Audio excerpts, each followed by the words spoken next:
Hello, my name is Lakota Thompson, and here's my story. The following recording is my testimony under oath, and it's what won me my protection. Okay, so Lakota, what I'm going to do, the court's going to place you under oath. So if you could raise your right hand for me, please, and tell me when you're doing so. Don't tell, I'm used to saying that, I can see you. You solemnly swear or affirm that the testimony you're about to give in this case before the court will be the truth, the whole truth, and nothing but the truth. If so, say, I do. I do. Go ahead and put your hand down. For the record, state your full name and spell it. Lakota Thompson, Lakota-Thompson.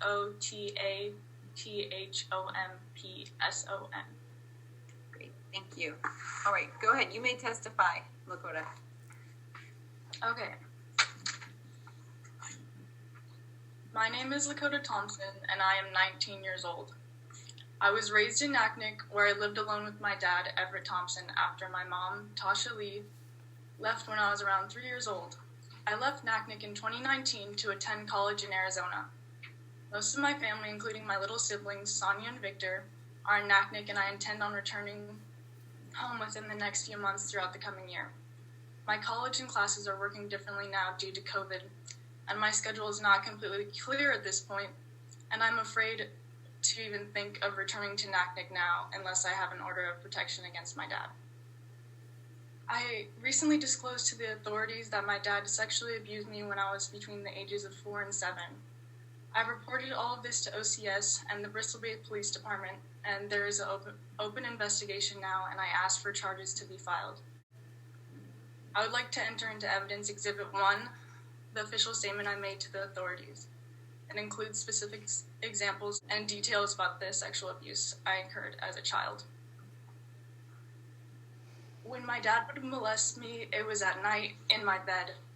My earliest memories were when I was in my room, which would soon be painted purple during the time period when he had long hair and facial hair. This happened between the ages of 4 and 7. I'd hear the old door to my room creak open and see him standing in my room in the dark. He'd come to my bed and touch around and inside my vagina. I would sometimes feel his body shaking, his hand that was touching me because he was masturbating. I remember him smelling of alcohol and smoke. I'd just freeze up when he'd come in my room at night because I knew there was absolutely nothing I could do about it. I'm sorry.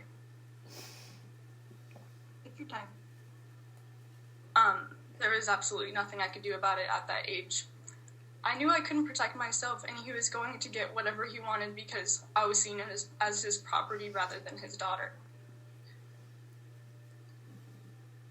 For years after the sexual abuse stopped, I would still be afraid to find him in my bedroom. I had constant nightmares and difficulty before going to bed.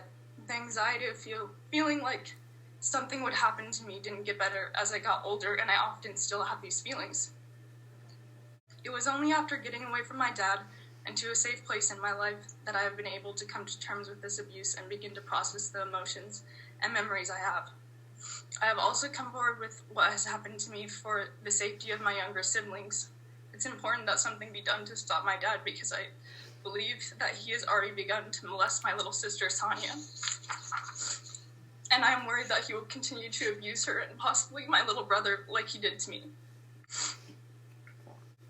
I am scared that my dad will retaliate against me because I am now coming forward with the truth. I'm afraid that when I return to Naknek to visit my family, he will try to hurt me or verbally attack me again. I want a long-term protective order against him so that when I go back home, I know I will be safe. I don't feel like I can heal from this abuse, knowing that he could still hurt me. When my dad is finally held accountable for his crimes, I'm afraid that he will retaliate and my siblings and mom, Sharon, will suffer. I believe that my dad was the one who sexually assaulted Sonja on January 8th, 2018. I was with him the day before in the morning of the incident, and there was nobody else with Sonja during this time other than my mom and our dad. The male DNA that was found in the toxicology report could have only been my father's. he premeditated the timeline the day before he assaulted Sonja.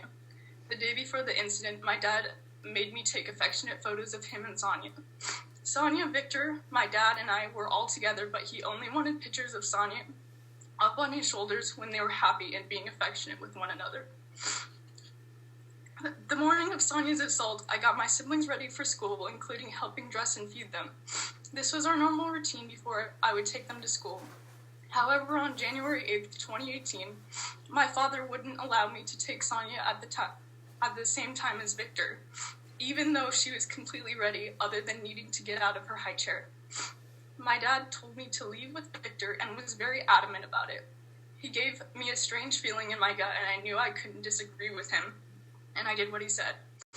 The next thing I knew, my mom told me about the obvious sexual assault injury, which was a tear on Sonja's vagina. I think it's important for the court to know that during my childhood, my dad was always obsessed with sex and sexual images. Your Honor, can you hear me? I can. I'm going to go to the witness testifying about hearsay. Specifically, she's just mentioned what Sharon told her, which is not only hearsay, but it's not supported by the evidence previously litigated. And specifically, what Sharon told her was that you're objecting to? She stated that Sonja had a tear, and a tear was not part of the evidence when we previously litigated this. There was an injury to the genitalia area.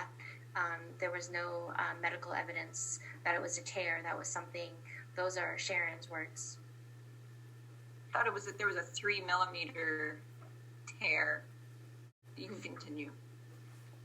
Okay. I think it's important for the court to know that during my childhood, my dad was always obsessed with sex and sexual images. He kept stacks of pornography in the bathroom at his house. It was always there in plain sight. I remember being very confused as to what any of it was, and those disturbing images have never been completely erased. Likewise, I know that my dad has exposed Sonja and Victor to explicit images, the most obvious being the 8-foot paintings of naked women hanging from the ceiling in his living room. One of the paintings has a nude woman with her legs spread wide apart, and this is the focal point of the painting. I tried to tell my dad how inappropriate these are for the kids to have to see, but he doesn't care. I think it's also important for the court to know that my dad also physically and verbally abused me in the past. Most prominent on October 30th, 2017, before I moved out of his house, when he required me to stay there all but one night a week. I was alone with my dad at his house, and my siblings were at my mom's house. I was very depressed and told him that I wanted to go to my mom's house to work on homework. But he said I couldn't. I could never concentrate in his house with everything going on. The house felt so eerie and without the kids and only us, which just made me feel anxious. I packed an overnight backpack with my homework and set out to leave his house. I started to walk to the front door, and my dad asked where I was going. I told him, I'm going to Mom's tonight so I can get my homework done. He ran behind me when I turned away from him to walk out the door, grabbed me by the handle of my backpack at the back of my neck, and pulled me down to the ground backwards. I kicked and screamed, and I couldn't take off my backpack because the chest strap was clipped. I was terrified that he'd hurt me.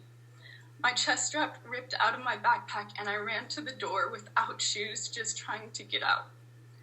I swung the door open and placed my hand on the door frame to propel myself out, but he caught up to me and slammed my hand in the door with all of his force. I screamed at him that he had hurt me. I was crying and ran to the bathroom to text my mom what happened. My dad told me I was grounded, but I eventually got his best friend and neighbor, Mitch, to come over to the house to talk to him into calming down and letting me stay at my mom's.